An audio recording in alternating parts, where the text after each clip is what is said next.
حضرت موسیٰ علیہ السلام نے ایک دفعہ اللہ تعالیٰ سے پوچھا، میرے ساتھ جنت میں کون ہوگا؟ ارشاد ہوا، فلاں قصاب تمہارے ساتھ ہوگا۔ حضرت موسیٰ علیہ السلام کچھ حیران ہوئے اور اس قصاب کی تلاش میں چل پڑے۔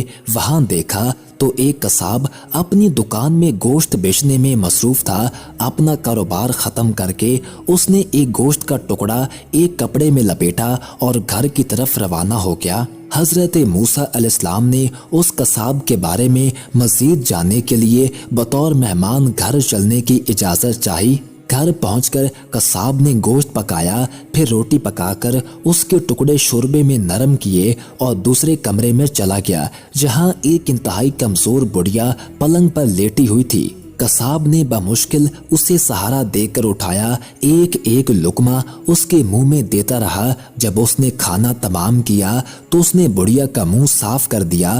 کھانا کھا کر بڑھیا نے قصاب کے کان میں کچھ کہا، جسے سن کر قصاب مسکرا دیا اور بڑھیا کو واپس لٹا کر باہر آ گیا۔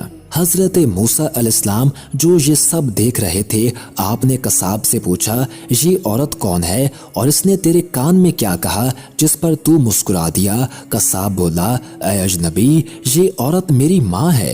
گھر پر آنے کے بعد میں سب سے پہلے اس کے کام کرتا ہوں تو خوش ہو کر روز مجھے یہ دعا دیتی ہے کہ اللہ تعالیٰ تجھے جنت میں حضرت موسیٰ علیہ السلام کے ساتھ رکھے، اور میں مسکرا دیتا ہوں کہ میں کہاں اور موسیٰ کلیم اللہ کہاں۔